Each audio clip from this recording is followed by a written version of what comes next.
Bonsoir à tous et à toutes, bienvenue dans le Grenade Time. Que dire de ce match si ce n'est ça s'est joué à la combativité.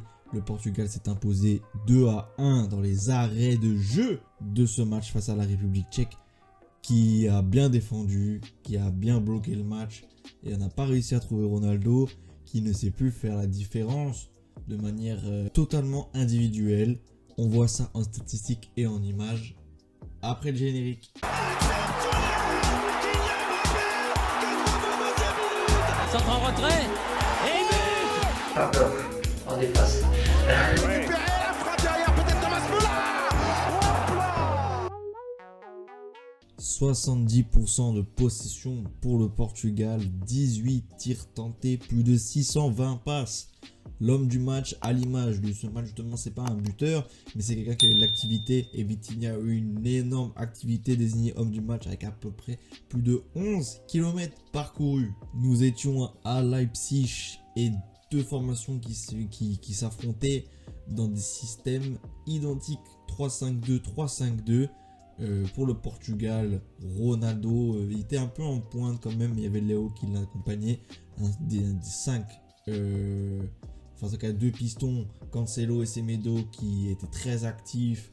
Voilà, un Portugal très offensif qui a réussi à mettre une belle pression, mais qui pêchait dans le dernier geste. On essayait toujours de trouver Ronaldo.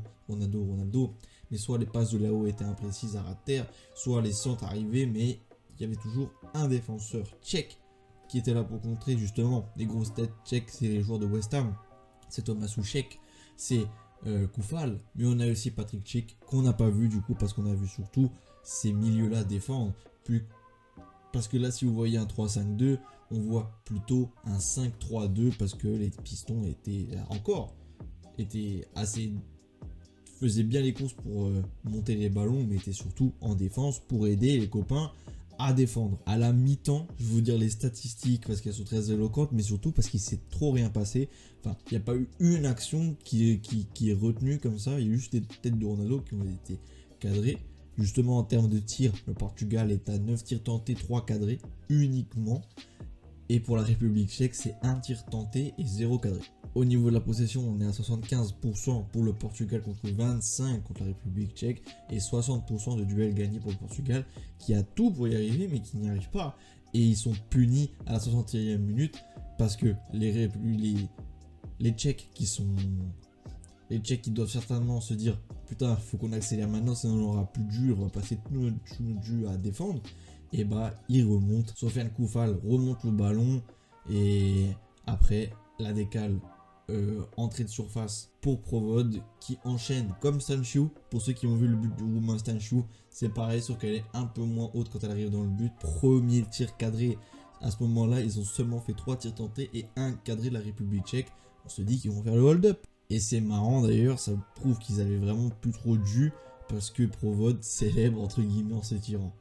Réaction quand même du Portugal à la 69e où Bernardo Silva qui était souvent dans cette surface de réparation adverse qui arrive à cuisiner, qui revient en retrait sur Vitinha qui met un long ballon au deuxième poteau pour Nelson Semedo qui remet vers Cristiano Ronaldo.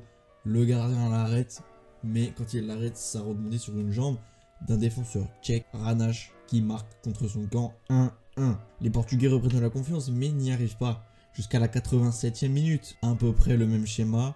Vitinha qui centre pour Ronaldo, second poteau, qui arrive à la voir cette fois-ci, qui domine son vis-à-vis, mais qui attrape le poteau droit, donc qui arrive à bien croiser sa balle.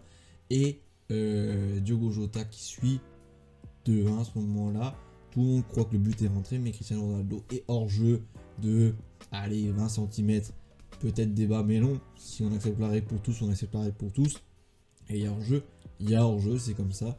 Ronaldo était hors-jeu donc sur sa tête. 2 changements pour le Portugal, dont le fils de Sergio Conceição. Et à la 92e, le Portugal pousse. Et Neto, qui venait de rentrer, pousse vraiment, ne tombe pas alors qu'il se fait un peu chahuter, qui pourrait tomber pour obtenir un coup franc. Non, il résiste, il continue, il arrive dans cette surface et il centre pour Conceição qui marque le but à la 92e minute.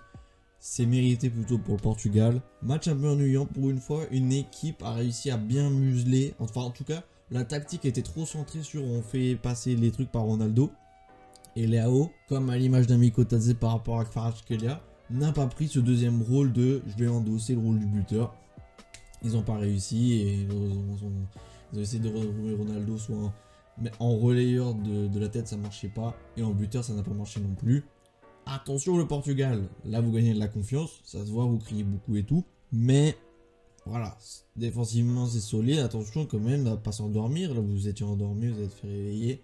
Le Portugal n'est pas le grand favori de cette compétition, mais c'est 3 points de plus, et c'est une entrée réussie. Ciao les gars.